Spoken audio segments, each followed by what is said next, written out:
Queridos amigos de la Fraternidad del Santo Nombre, del blog El Santo Nombre, y a cualquier persona que nos esté visualizando a través de cualquier medio. Con alegría estamos juntos de nuevo, buscando dar continuidad a las prácticas sugeridas o a la ejercitación recomendada, más o menos con una frecuencia semanal. Que como siempre decimos, es lo que tratamos de llevar nosotros mismos a la práctica en la vida cotidiana. Entonces, esto que hacemos o que intentamos, tal vez coincida con la necesidad de alguno de ustedes o que estemos atravesando un momento espiritual similar, parecido, y entonces podamos converger en esta línea, en esta actitud. Quiero ayudarme hoy de Ezequiel de Batos, a quien acabamos de revisar el último mes con el padre Juan María en el segundo curso de Filocalía. Quiero hacer una especie de muy breve síntesis de lo que plantea este monje, este esicasta, y a partir de esto llevarnos hacia la práctica sugerida o la ejercitación recomendada.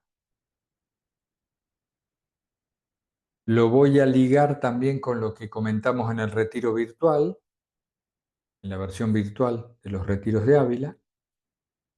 En fin, vamos a hacer una pequeña ensalada a ver si afrontamos estos próximos días con una profundización de nuestra actitud de trabajo interior.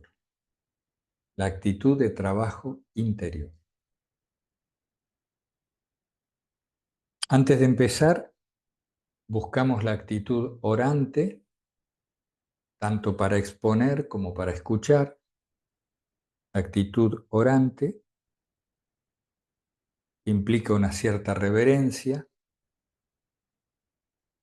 una cierta presencia ante nosotros mismos, estar conscientes de ser aquí y ahora. Y nos ayudamos siendo conscientes de la continua presencia de Dios en nuestras vidas.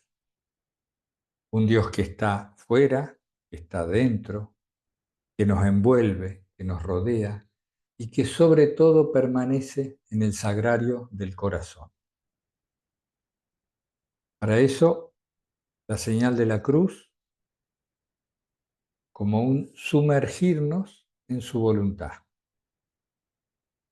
en el Padre, en el Hijo y en el Espíritu Santo.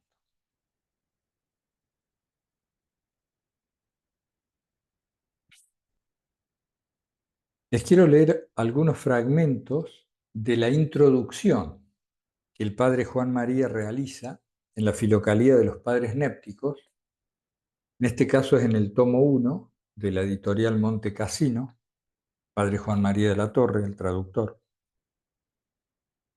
En la página 342, en la introducción a Ezequiel de Batos, les voy a escanear, les voy a pasar la introducción. La vamos a hacer llegar. Vamos a poner ahí en el blog, con el permiso de él, solo de la introducción. Dice el padre Juan María, el tema desarrollado a lo largo de las centurias sobre la sobriedad y la virtud se resume en la afirmación de que no hay vida espiritual auténtica sin práctica de la nepsis, entre paréntesis, sobriedad, vigilancia, lucidez.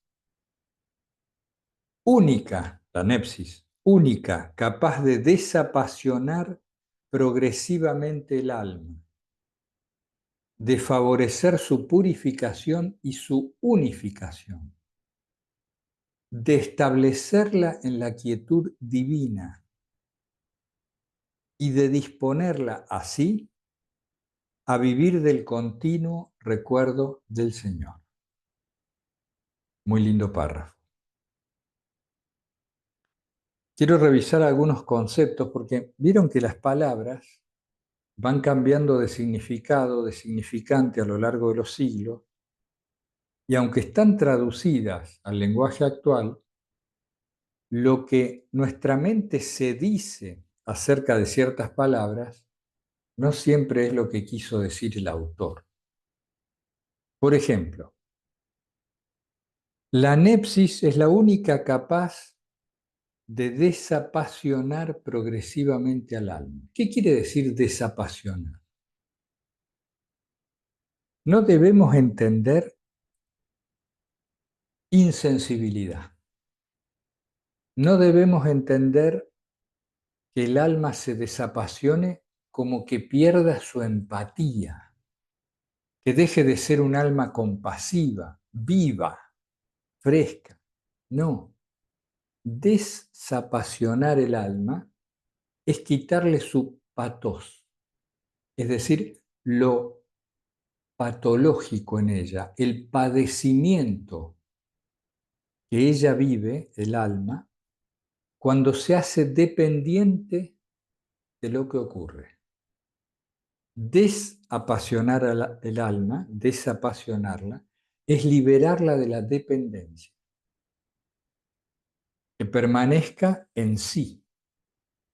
¿Mm? Entonces dice la nepsis, la sobriedad, la vigilancia, la atención, permite desapasionar el alma, desapegarla de sus múltiples esclavitudes. Nada que ver con hacerla piedra, insensible, o con esa imagen que podemos tener, no sé, de algunas películas o de algunas conferencias que hablan del sabio como alguien impenetrable, ausente totalmente de lo que ocurre, de los semejantes, de todo. No, no, no.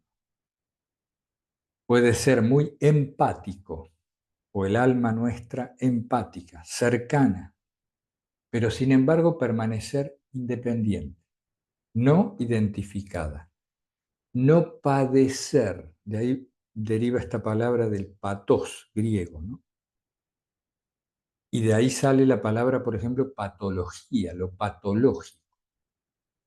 Liberarnos de esta adhesión malsana, de esta identificación.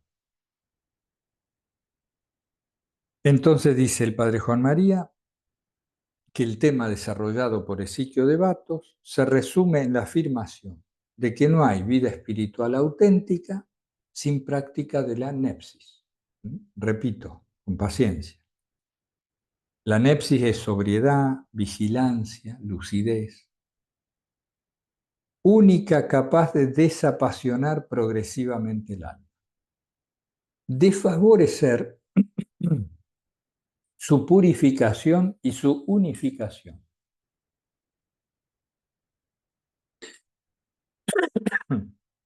Aquí hay dos palabras también que conviene detenernos en ellas. Cuando se habla de purificar, yo quisiera dar el ejemplo siguiente. Por ejemplo, el agua turbia, ¿no es cierto? Tenemos agua, está agitada el agua y las impurezas de ella la turbian. En cambio, si la dejamos quieta, las impurezas van hacia abajo y el agua se clarifica. También se la puede colar, se la puede pasar al agua por un tamiz muy fino que haga que las impurezas queden en el tamiz, en el filtro, en el colador, y el agua está más pura, más apta para beber. Esta purificación no es en un sentido moral, ¿ven? Ahí tenemos otro tema que solemos nosotros habitualmente interpretar mal.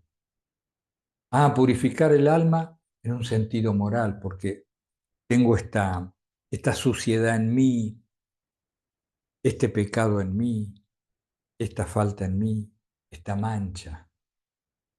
Ese es un sentido, pero la purificación también puede tomarse en quitar todo lo que no le es propio, todo lo que ha sido adquirido, agregado.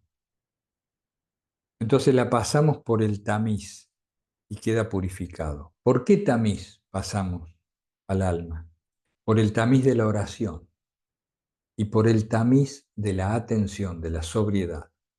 Ya ahora avanzamos un poco más. Pepe nos decía en el retiro de Ávila, que acaba de terminar hace pocos días, algo muy parecido con esto de la purificación, que había que estar atentos a cómo tomábamos la palabra, no en un sentido puritano, más bien en un sentido técnico. Un agua pura es el agua que tiene agua. Un agua impura es cuando tiene agregados que no pertenecen a ella.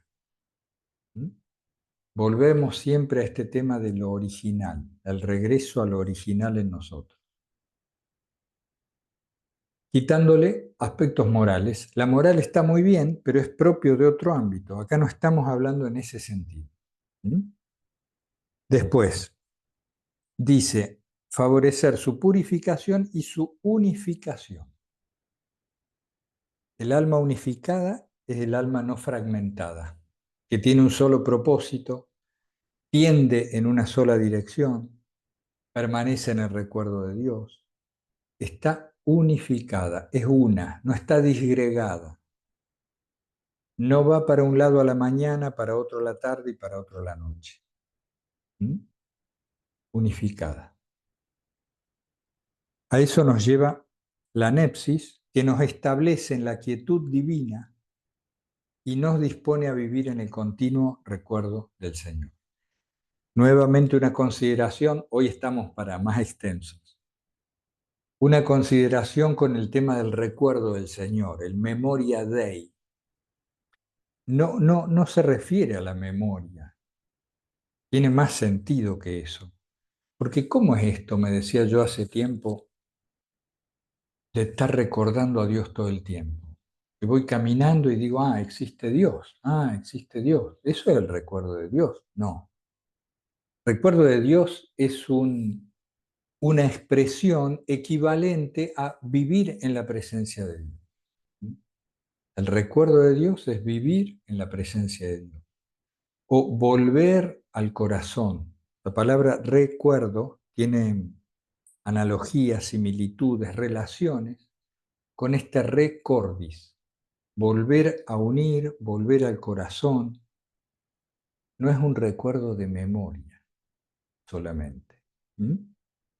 Así que ahí en ese párrafo, fíjense, tenemos 5 consideraciones que hemos hecho sobre el desapasionamiento progresivo del alma, que no es la pérdida de la empatía, de la compasión, sino la pérdida de la dependencia. La purificación y la unificación del alma para disponernos a vivir en el continuo recuerdo de Dios, pues en su presencia, en el cotidiano. Bueno, después dice el padre Juan María en la introducción, esta lucidez, la de la nepsis, propuesta como un método espiritual, es una actividad concertada que se ejerce bajo el dinamismo de la gracia. Implica los componentes tradicionales del combate interior, en el sitio de Batos, entre los que se destacan la atención, la prosogé, la contrarréplica, la antíresis o antirresis, y por encima de todo la oración, centrada en esta súplica monologista, que Ezequiel designa habitualmente como oración de Jesús. Fíjense bien esto. Se trata ante todo de respirar a Jesús y de no tener más que a Él en el espíritu y en el corazón, sustituyendo el único pensamiento del Señor a la multiplicidad de los logismoi. Se trata, ante todo, de respirar a Jesús y de no tener más que a Él en el espíritu y en el corazón, sustituyendo el único pensamiento del Señor a la multiplicidad de los logismoi. Es decir, en vez de andar divagando, volvemos a la oración monológica. Un único pensamiento. Quiero referirme acá, lo más brevemente posible, atención, antirresis y oración. Que lo voy a vincular con la práctica para esta semana. Si Dios quiere y me sale bien. Nosotros tenemos tres factores que nos acerca a Ezequiel de Bato. La atención, o la proseuché, la antirresis, que es la contrarréplica, ya vamos a eso, y la oración. La oración monológica, el respirar a Jesús. ¿Qué implica la atención en nuestra vida cotidiana? Observación de los estímulos que llegan. Observación de los estímulos que llegan. Tengo que estar situado en un sitio, como si fuera una fortaleza, una torre de vigilancia, esa es mi atención. Esta primordial facultad del espíritu que soy, la atención, que observa los impactos, como dice Juan María. En términos de fenomenología, los estímulos que llegan. Van llegando estímulos que vienen de fuera, de lo que llamamos mundo, vienen del intracuerpo, y todos estos estímulos tienden a mover, a descentrar, a sacarme de esa ermita interior, de ese sitio donde está la gracia en plenitud, donde vive el Cristo interior, donde hay paz. Los estímulos de fuera y los de dentro del cuerpo tienden a quitarme la paz. Entonces la tarea que sugiere Ezequiel y que vamos a tomar esta semana como sugerencia y como práctica personal es incrementar nuestra atención a los estímulos que llegan. Digámoslo de otro modo, permaneceré atento a lo que viene hacia mí de dentro del cuerpo y de fuera de él. Ese es el primer paso. La antíresis, que en la época de Filocalía o estos monjes eremitas, solitarios, lo vivían como una réplica a los pensamientos que les llegaban, a los logismoi. Ellos le anteponían un pensamiento contrario. Por ejemplo, al pensamiento del temor, ellos decían, mi refugio está en Dios, ningún mal temeré. Esa es la antirresis.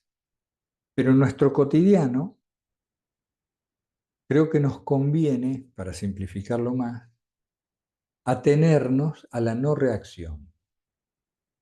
El primer paso es la observación de los estímulos que vienen y nuestra réplica es no reaccionar automáticamente a estos estímulos. Ya lo hemos hablado muchas veces, ¿no es cierto? Vienen los estímulos y yo permanezco en observación sin permitir que los automatismos reactivos se desencadenen. Pero entonces, ¿qué hago? Una cosa es reaccionar y otra cosa es dar respuesta a lo que ocurre. La reacción refleja, es mecánica, es automática, digámoslo así, es más bien animal. La respuesta es más humana, porque la respuesta surge desde una distancia con el estímulo, una distancia que es conciencia del estímulo.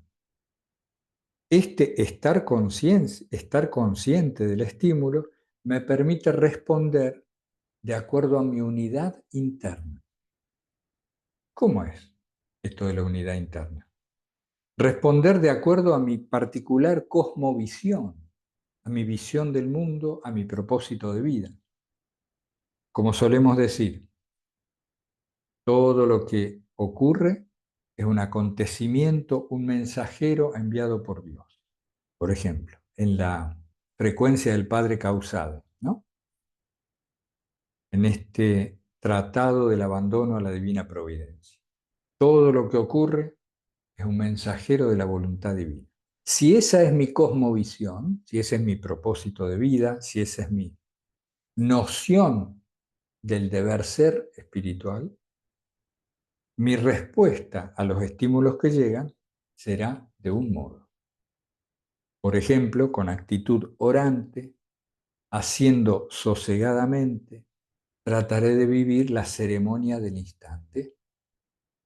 No es lo mismo este tipo de respuesta que la ira, el descontrol, el desenfreno, que la voracidad, sea esta del cuerpo o sea del ego. Es decir, si yo observo los estímulos que vienen hacia mí, tengo la posibilidad de la libertad, en tanto haya distancia entre el estímulo y la respuesta a él. Por eso debo ocuparme mediante la atención de no reaccionar, de que exista esta distancia. Esta distancia implica conciencia. ¿Qué quiere decir conciencia? Que me doy cuenta, no otra cosa, me doy cuenta. Me doy cuenta, a ver, ejemplo, viene la persona que vive conmigo, entra, viene el trabajo, entra y golpea con fuerza la puerta de calle, porque viene iracundo, porque viene con un problema, lo que fuera.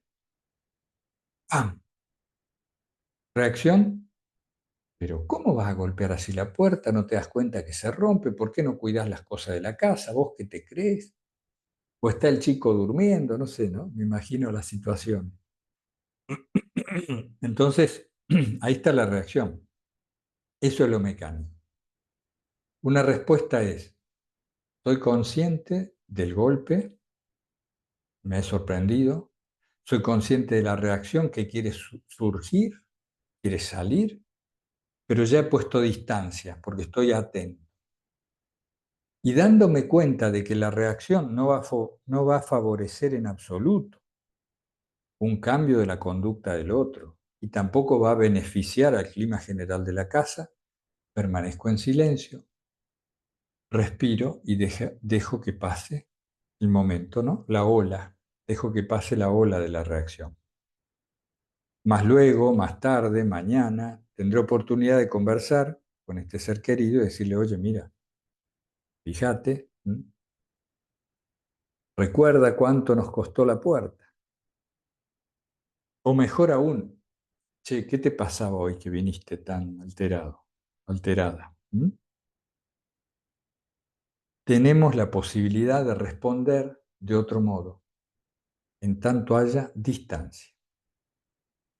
Y, por eso les decía, atención, antirresis, es decir, la atención a los estímulos que llegan y dar respuestas.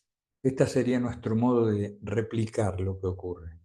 No reaccionar, sino dar respuestas conscientes.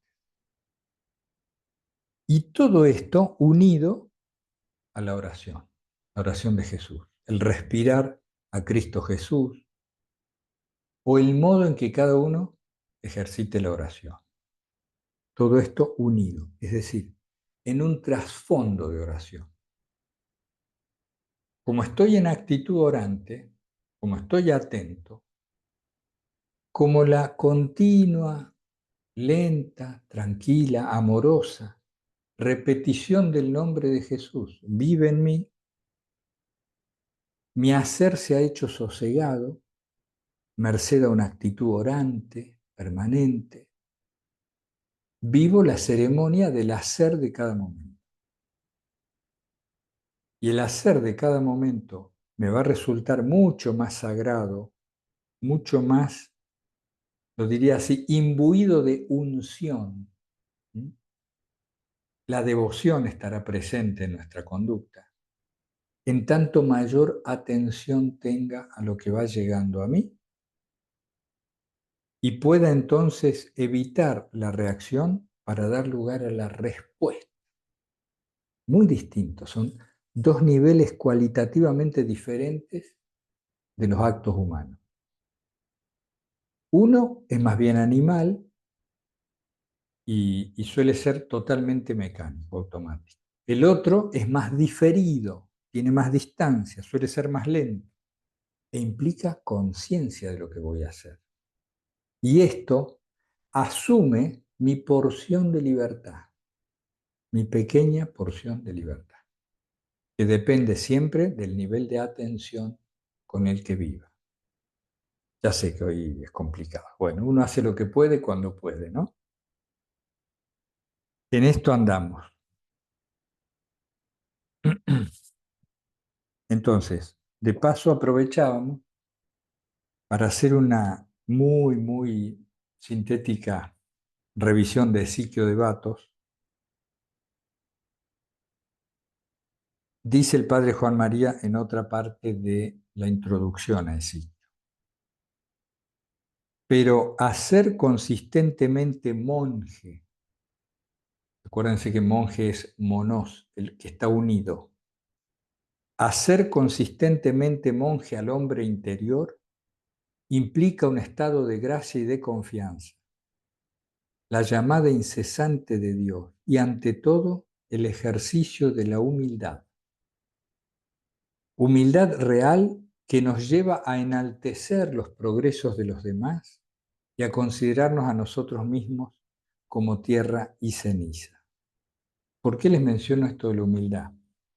Porque tenemos que estar atentos, creo que tenemos que estar atentos, cuando nos aplicamos al trabajo sobre nuestra propia vida, a cultivar nuestro espíritu, el trabajo interno, estar muy atentos a que no se nos enaltezca el ego por estas cuestiones. Es decir, hacemos estas cosas, tratamos de llevar a la práctica estas sugerencias, estas recomendaciones, esto que yo les cuento, porque somos débiles, no porque somos fuertes, porque no somos sabios.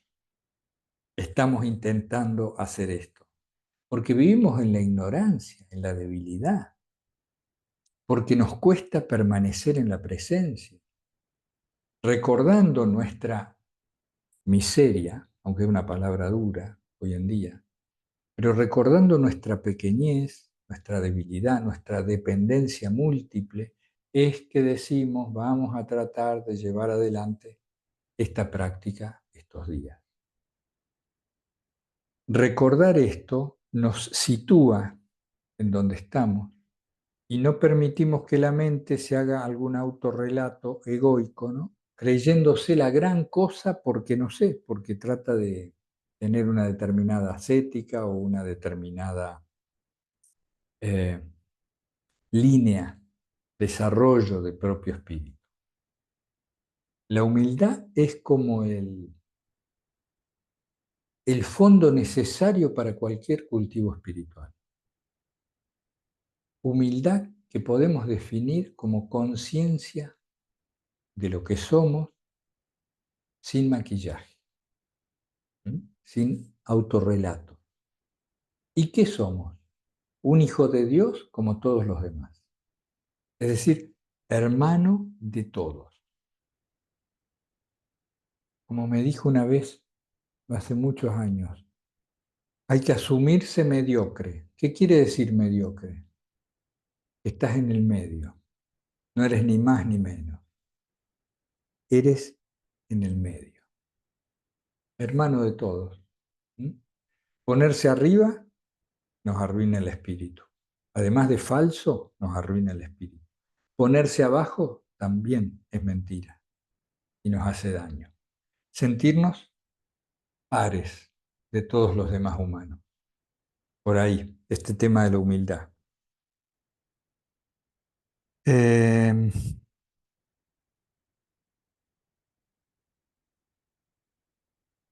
Todo se encuentra como condensado en la guarda de la mente a las puertas del corazón. Tiene unas frases muy hermosas esta introducción. Recuerden, se las voy a escanear y las vamos a poner como enlace en el blog. ¿Mm? Aunque no estén participando todos del curso del segundo curso de Filocalía, puede servirles un poquito esto. Y les quiero hacer mención del último párrafo de la introducción, que dice, la obra de Ezequiel es pues una apología de la interioridad. Apología quiere decir una defensa, ¿sí? Una defensa de la interioridad. No nacemos al mundo más que para renacer en el corazón. Fíjense qué lindo. No nacemos al mundo más que para renacer en el corazón. Entre comillas, hacer de cada día y de todas las horas en el misterio, en el gozo, una fiesta del corazón. Hacer de cada día y de todas las horas en el misterio, en el gozo, una fiesta del corazón. A cada uno de nosotros, dice Juan María, a través del mundo, se abre así desde el origen el camino real de la ascesis filocálica, pero también una puerta estrecha, ser monje en el corazón. Ser monje en el corazón, es decir, tener un corazón unificado. ¿Sí? Unificado en Dios. Qué bueno. Es que toda la introducción es una maravilla.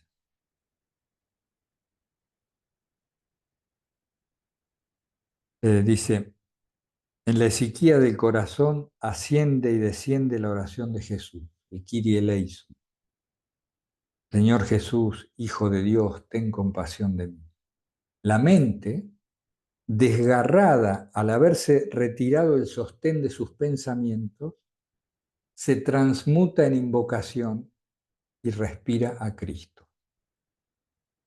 Hace revolver en el espacio interior el nombre de Jesús. Impregna al cuerpo, circunscribe el universo mediante el nombre de aquel que creó el mundo y lo salva. Bueno, ahí se las vamos a poner, yo supongo que mañana en el blog, escaneada. Entonces, ya que hoy hemos decidido extendernos, nos extendemos un poquito más. Fíjense el gran problema que tenemos en este tema de las prácticas sugeridas y en cualquier práctica espiritual. Que nos agarre el consumo, lo mismo que nos pasa por la cultura. No hay forma, no hay utilidad en ir de una práctica a la otra, de un ejercicio al otro, de una lectura a la otra, de un vídeo al otro, de lo que fuera, si no arraigo en mí algunas cosas básicas. Hay que arraigar, hay que incorporar, sedimentar. ¿Qué tenemos que sedimentar, en mi opinión? La actitud orante, esa predisposición a la oración continua, eso es la actitud orante, que me permite hacer sosegadamente. Voy advirtiendo que me voy descentrando, en tanto pierdo el sosiego. Esto es fácil. Bueno, no sé si es fácil, ¿eh? Pero esto ya lo has dicho una y mil veces. El tema es que arraigue en mí, que esto sea como respirar, que la actitud orante me sea natural a la propia existencia. Esto es incorporar un hábito bien enraizado. Todos tenemos facilidad para comer 2 o 3 veces al día, no se nos olvida nunca. Es un hábito, una necesidad. Beber igual, dormir igual. Bueno, la actitud orante y el hacer sosegado tienen que arraigar de ese modo, a eso me refiero. Esto que decimos hoy va en la misma línea y lo tratamos de llevar adelante para arraigar aquello, no para ir a otra y a otra y a otra, sino para reforzar lo anterior. Por ejemplo, lo que vimos en la versión virtual de los retiros de hábito. Entonces, ¿qué decimos? Estemos atentos, como si fueran que estamos parados en una torre de vigía, ¿no? Una atalaya bien elevada, un alcázar, mirando en derredor. El observador mirando los estímulos que vienen, los impactos, de un lado y del otro, y de adentro, que intentan destruir la paz que está situada ahí, en la torre, esta observación. Ese es el papel de la atención. Esto me da una distancia de los estímulos, que me permitirá, ejerciendo mi porción de libertad, de humanidad, ejerciendo esta libertad, me permitirá, en lugar de reaccionar, dar respuesta, muy distinto. Y esta respuesta ha de ser coherente con mi fe, con mi cosmovisión, con el propósito de mi existencia. Por caso, responder a todo como lo que es, un acontecimiento enviado por Dios. ¿Para qué está enviado por Dios? Para la elevación espiritual, para cumplir el designio de la vida aquí. Como dice Juan María, volver al corazón, renacer en el corazón. Bueno, sí que me he extendido. Les mando un abrazo fraterno a todos, invocando siempre, de ser posible sin cesar, el santo nombre del Señor Jesús. Hasta pronto.